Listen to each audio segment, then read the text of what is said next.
Love Across Time. Prologue. The Enchanted Mirror. In the dim light of an old, dusty attic, Eleanor Summers carefully wiped away the years of grime that had collected on the surface of an ornate mirror. The mirror had been passed down through generations of her family, a relic of times long past. Its frame, carved with intricate designs of intertwining vines and flowers, seemed to pulse with a life of its own, as if holding within its secrets of 1,000 lifetimes. As she polished the glass, something peculiar happened. For a brief moment, Eleanor saw not her reflection, but the image of a grand ballroom, filled with people dressed in the fashions of a bygone era. She blinked, and the vision vanished, leaving only her own puzzled expression staring back at her. "Just a trick of the light," she whispered to herself, but a shiver ran down her spine. Unbeknownst to Eleanor, this was no ordinary mirror. It was the Mirror of Eternities, a magical artifact created centuries ago by a powerful sorcerer who had sought to conquer time itself.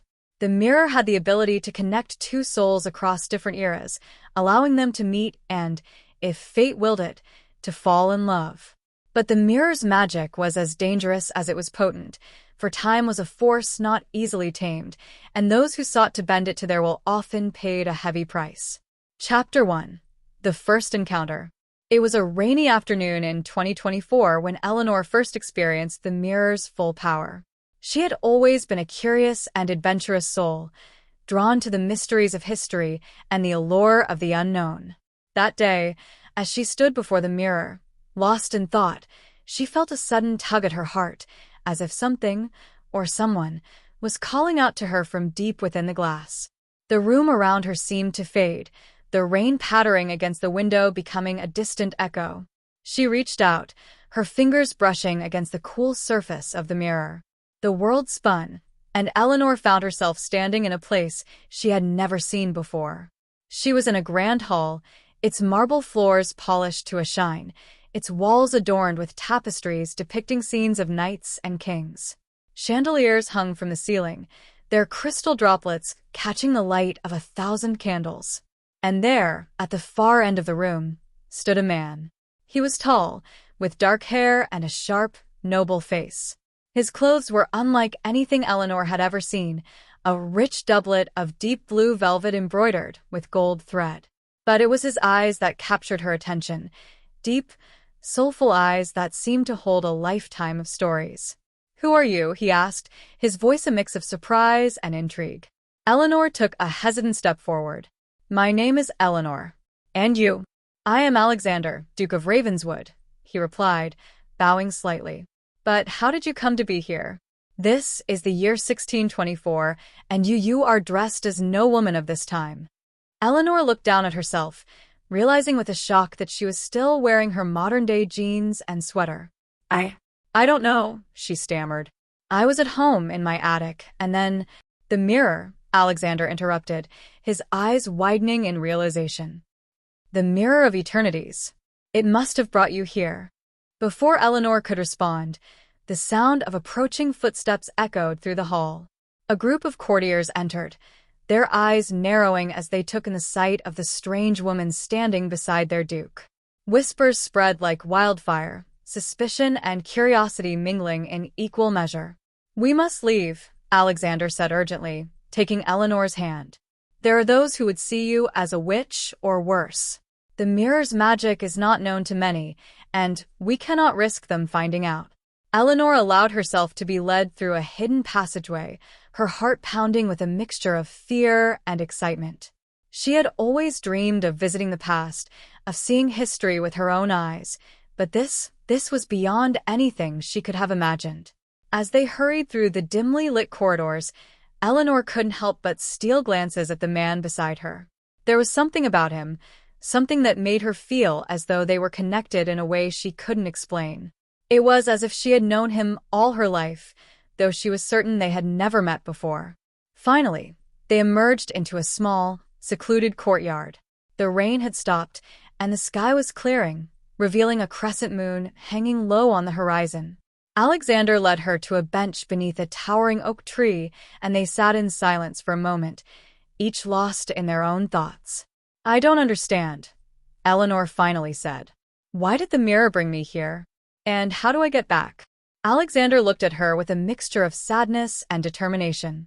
The mirror is a fickle thing. It connects souls across time, but it does not do so without purpose. Perhaps it saw something in us, something that needed to be fulfilled. Eleanor frowned. Fulfilled? What do you mean? He hesitated before answering, as if weighing his words carefully. The mirror's magic is ancient and powerful, but it is also unpredictable. It brings people together who are destined to meet, to love, or to change the course of history. But once its task is complete, it demands a sacrifice. A sacrifice? Eleanor's voice trembled. Time is a force that cannot be easily manipulated, Alexander explained. For every moment we spend together, for every change we make to the past or future, there's a cost. The mirror may allow us to be together, but it will not do so without exacting a price. Eleanor felt a cold dread settle in her chest. And what is that price? He looked at her with a deep sorrow in his eyes. I do not know, but whatever it is, we must be prepared to face it. Chapter 2. A Love Beyond Time.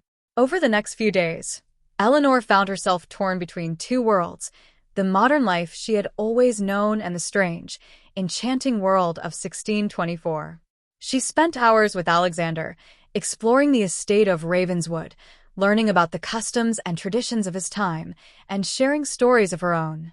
The more time they spent together, the stronger their bond grew, and the more Eleanor realized that her feelings for Alexander were far deeper than she had first imagined.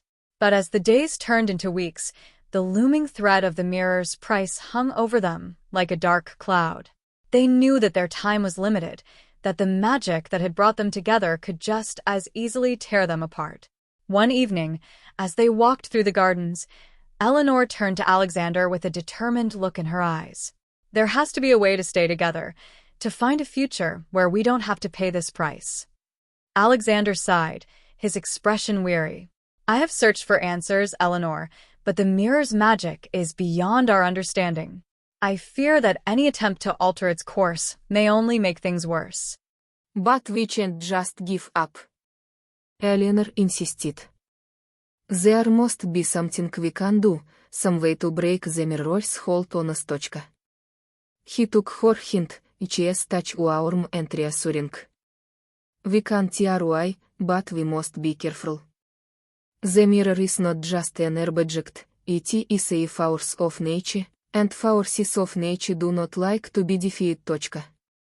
As they continued their walk, Eleanor couldn't shake the feeling that time was running out. She could see it in the way Alexander looked at her, in the sadness that lingered in each as we never day spoke of the future.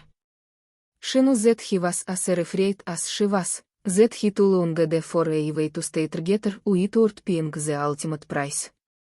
That night, after Alexander had returned to H.S. chambers, Eleanor made her way back to the attic where she had first discovered the mirror. She stood before it, her heart pounding with a mixture of fear and determination. If there is a way to stay with him, she whispered, please, show me. For a moment, there was nothing but silence. Then, slowly, the surface of the mirror began to ripple, like water disturbed by a gentle breeze.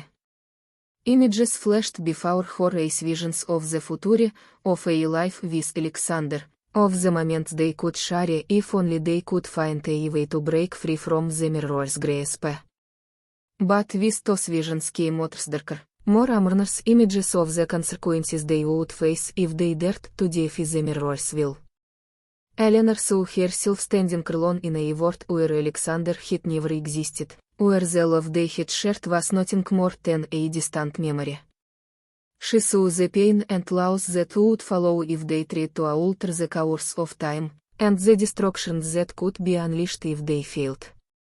Tears filled her eyes as she realized the true nature of the choice they faced. To stay with Alexander, to build a life together, would mean risking everything including the very fabric of time itself. But to walk away, to return to for on time and leave him behind, would mean losing the one person who had ever truly understood her, who had ever made her feel compelled. Eleanor noted that there was no easy answer, no simple solution to the dilemma they faced. But as she gazed into the mirror, she also knew that she could not simply walk away. The love she felt for Alexander was too strong, too powerful to be denied. "I will find a way," she vowed, her voice trembling with emotion.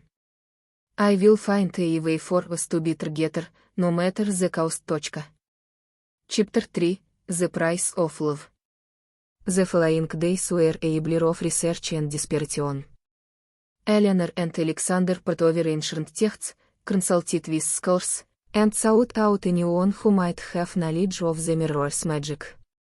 But no matter where they turned, the answers eluded them. The mirror's power was vast and unknowable, its secrets lacked away in the mists of time. As the days turned into weeks, their frustration grew. The more they searched, the more they realized just how little they truly understood about the forces they were dealing with. And with each passing day, the bond between them deepened, making the thought of losing each other all the more unbearable.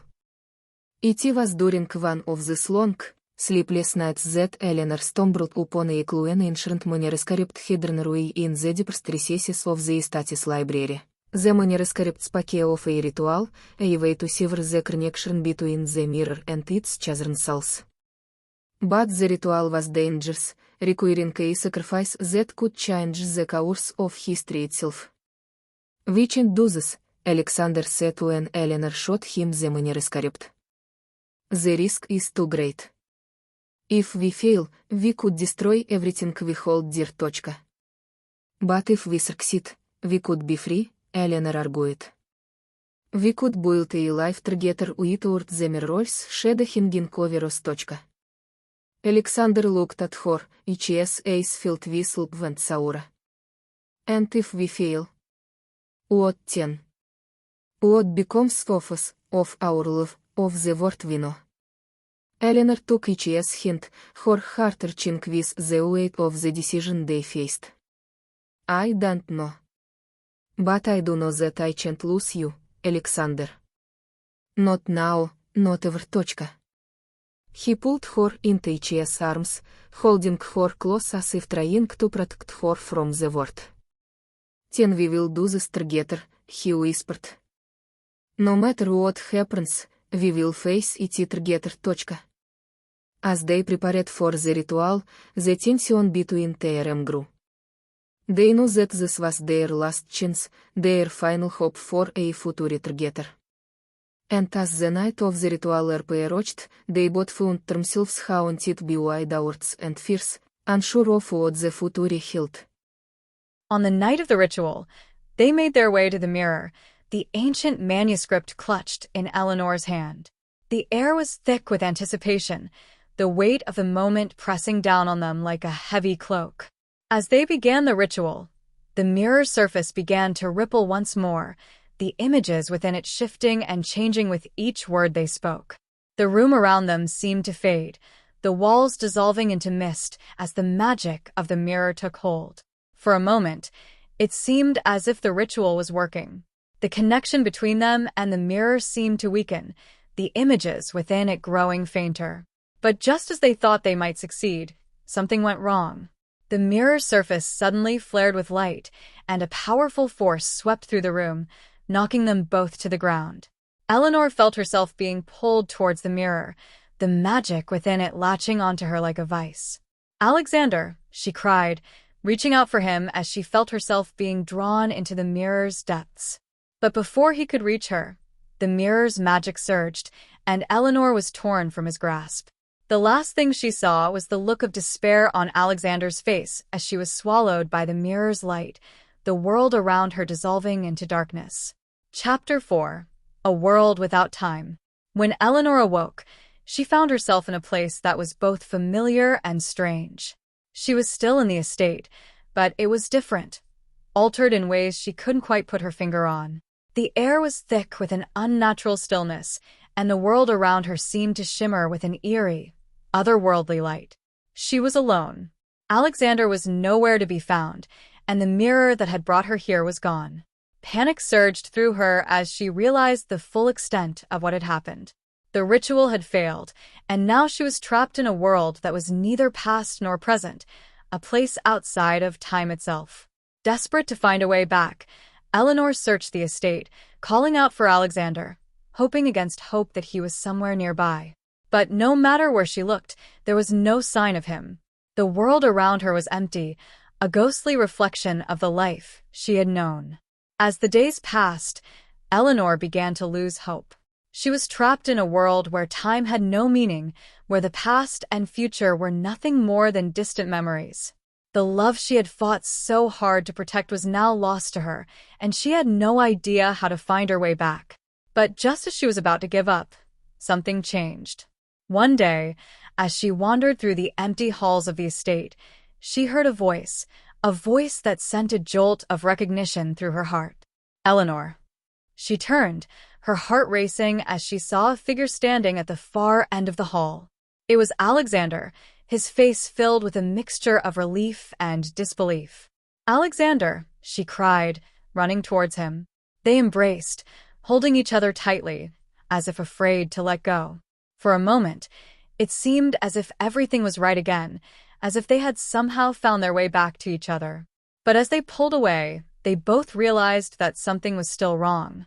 The world around them was still not right, still suspended in that strange, timeless state. "We're still trapped," Alexander said, his voice filled with frustration. "The ritual didn't work. We're stuck in this limbo." Eleanor felt a wave of despair wash over her. "But at least we're together," she said, trying to find some solace in that fact. Alexander nodded, but there was a sadness in his eyes that she couldn't ignore. "Yes, we're together. But for how long? And what kind of life can we have here, in this place where time has no meaning?" Eleanor didn't have an answer. She didn't know what the future held for them, or if they would ever find a way back to the world they had known. But as she looked into Alexander's eyes, she knew that she would face whatever came next, as long as they were together. Epilogue. The eternal bond. Days turned into weeks, and weeks into months. Eleanor and Alexander learned to adapt to their new reality, to find a semblance of peace in the strange, timeless world they now inhabited. They built a life together, finding joy in the small moments, in the love that had brought them together across the centuries.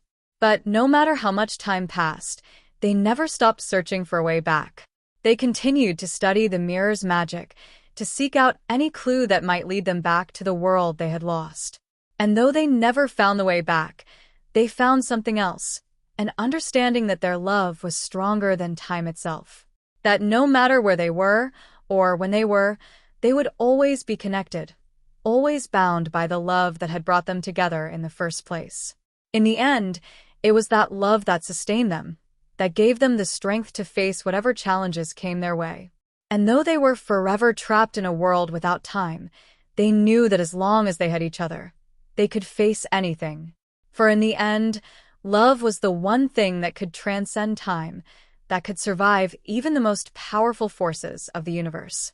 And as long as they held on to that love, they would never truly be lost.